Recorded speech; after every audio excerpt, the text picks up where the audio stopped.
നമ്മൾ വളരെ കുറവായിട്ട് ചെയ്യുന്ന ഒരു കാര്യമാട്ടോ കഴിച്ചുകൊണ്ടിടല്. അപ്പം ഇന്ന് നമ്മൾ കഴിച്ചുകൊണ്ടിടാൻ പോവാണ്. നമ്മുടെ ലക്ഷ്യം കരിമീനാട്ടോ. നമ്മുടെ മഹേഷേട്ടൻ തീറ്റ കുറച്ച് റെഡി ആയിക്കൊണ്ടിരിക്കുകയാണ്.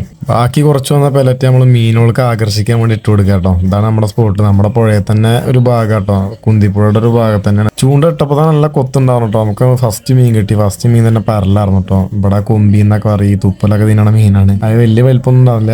അതിനെ വെച്ച് നോക്കുമ്പോൾ നല്ല വലിപ്പമുള്ള മീനാട്ടോ. നമുക്ക് രണ്ടാമത് കിട്ടിയ മീനും പരൽ തന്നെ ആവും കേട്ടോ. നമ്മൾ ലക്ഷ്യം വെച്ചറിഞ്ഞ കരിമീനാണെങ്കിലും കിട്ടി പോരുന്ന മൊത്തം പരലാണ്. പക്ഷെ എന്തെങ്കിലുമൊക്കെ കിട്ടണ തന്നെ വലിയ കാര്യമാണ്. കിട്ടി അതിനെ സൈസ് കാണിച്ചോ. അത്യാവശ്യം വലിപ്പം ഇട്ടോ സാധനം. അത്യാവശ്യം കുഴപ്പമില്ല. നൈസ് സാധനം. നീ കിട്ടാൻ പോണേ ഉള്ളൂ അല്ലേ? അതെ, നമ്മള് ഇതിനെ അവിടെ മുക്കുന്ന ഊരിട്ടോ കേട്ടോ. അപ്പോഴേക്കും എന്റെ ചൂണ്ടമ്മേ മഹേഷേട്ട അടുത്തേനെ കയറ്റിട്ടോ. ഇതാ അതിന്റെ അത്ര വലിപ്പല്ല കേട്ടോ. ഇതാക്കണോ ആള് ഇതാക്കണോ. നമ്മൾ ചെറുതായിട്ട് സ്പോട്ടൊന്ന് മാറ്റിയായിരുന്നു കേട്ടോ. അതിന് ശേഷം നമുക്ക് ഫസ്റ്റ് രണ്ട് കരിമീനെ മഹേഷേട്ടൻ പിടിച്ചത്. അവിടെ നമുക്ക് നല്ലോണം കൊത്തുണ്ടാവും കേട്ടോ മീനിന്റെ. നമ്മൾ അത്യാവശ്യം ചെറിയ കുളത്തും പിന്നെ പെല്ലറ്റും മൈദയും ഗോതമ്പ് പൊടി അമൃതം പൊടിയും ഒക്കെ മിക്സ് ചെയ്തിട്ടുള്ള തീറ്റയാട്ടോ നമ്മൾ ഉപയോഗിക്കണത്. കുറച്ച് കുറച്ച് മിക്സ് ചെയ്തിട്ട് നമ്മളതിങ്ങനെ നല്ല ഉണ്ടായി കിടണം. കരിമീനെ കിടന്നുണ്ടെങ്കിൽ അത്യാവശ്യം ഉണ്ടായി കിടണം കേട്ടോ.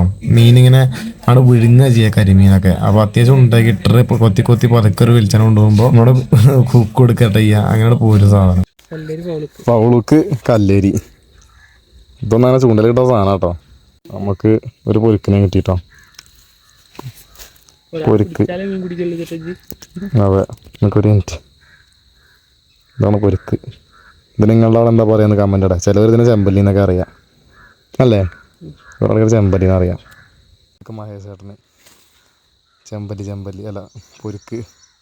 നമുക്ക് മൊത്തം പൊരുക്കിനായിട്ട് കിട്ടിക്കൊണ്ട് നടന്ന്. ഇതാണ് പൊരുക്ക്. ഇവിടെ പൊരുക്ക് എന്നാ പറയുക. ചിലവർ ചെമ്പല്ലി എന്നൊക്കെ പറയും കേട്ടോ. കുറേ ഓരോ സ്ഥലങ്ങളിലും ഓരോ പേരാണ്. പിന്നെ മഹേഷേട്ടനാണ് ഫുള്ള് കരിമീനൊക്കെ കയറ്റാറ് കേട്ടോ. എനിക്ക് കരിമീനൊന്നും കിട്ടിയില്ല. മഹേഷേട്ടൻ കരിമീനൊക്കെ അത്യാവശ്യം പിടിച്ചായിരുന്നു. പിന്നെ ഒരു പൂവാലിപ്പാട്ടിലൊക്കെ കയറി പോകുന്നു. ആ സ്പോട്ടിൽ കരിമീൻ കിട്ടണത് കുറഞ്ഞപ്പോൾ നമ്മൾ വേറെ സ്പോട്ടിലേക്ക് നടന്നിങ്ങനെ പോകണോണ്ടിരിക്കുക കേട്ടോ. അപ്പോൾ അവിടെ ഒരു മരം നിൽക്കുന്നുണ്ട്. ഒങ്ങാണ് തോന്നുന്നു കേട്ടോ. അതിൻ്റെ ചുവട്ടിൽ മൊത്തം റോസ് കളറുള്ള പൂവുകൾ. നല്ല ഭംഗിയാട്ടോ കാണാൻ. അതിൻ്റെ മേലെ കുട്ടികൾ ചെറിയ എറുമാടൊക്കെ ഉണ്ടാക്കിയിട്ട് നല്ലൊരു സെറ്റപ്പ് ആക്കി വെച്ചു കേട്ടോ. ഇത് ചെറിയൊരു ഗ്രൗണ്ട് ആട്ടോ. പിന്നെ പുഴയുടെ വക്ക തന്നെ കണ്ടോ പോസ്റ്റൊക്കെ ഉണ്ട്. മൂന്നാമത്താണ് നമ്മളെ സ്പോട്ടുമായിട്ട് നമുക്ക് ഫസ്റ്റ് കിട്ടിയത് പൊരുക്കനാട്ടോ. മഹേഷേട്ടനാണ് കിട്ടിയത്. അങ്ങനെ ഇക്കും മഹേഷേട്ടനായിട്ട് പിന്നെ പൊരുക്കന്നെ കിട്ടിക്കൊണ്ടിരിക്കണം കേട്ടോ. വെറും പൊരുക്ക് മാത്രമേ കിട്ടിക്കൊണ്ടിരുന്നായിരുന്നു. പിന്നെ ഒരു കരിമീൻ ഇന്ത്യയിൽ കുടുങ്ങിയിട്ട് വെള്ളത്തിന്റെ മേലേക്ക് മിസ്സായി പോയി. പിന്നെ നമ്മൾ എല്ലാ വീഡിയോ എടുക്കാൻ നിന്നില്ല കേട്ടോ. കുറച്ച് പൊരുക്കിന്റെ വീഡിയോ എടുത്തിട്ട് ബാക്കി പിന്നെ എടുത്തില്ല. കാരണം സെയിം മീനല്ലേ കിട്ടണത്. ഇപ്പൊ നമ്മൾ ചടങ്ങിലേക്ക് കിടക്കാണ്. മീനെ തൂക്കാൻ പോവാട്ടോ. എത്ര ഉണ്ടോ ചോക്കാം. മഹേഷേട്ടൻ പറയണത് 700 ഗ്രാം. ഞാൻ പറഞ്ഞത് 1 കിലോനോ അതിൻ്റെ പുറത്തേക്കോ നോക്കി നോക്കാം. നമുക്ക് വലയം പാടെ കൂട്ടിയിട്ടാട്ടോ. നമ്മുടെ കീപ്പി നെറ്റും കൂടി കൂട്ടിയിട്ടാ.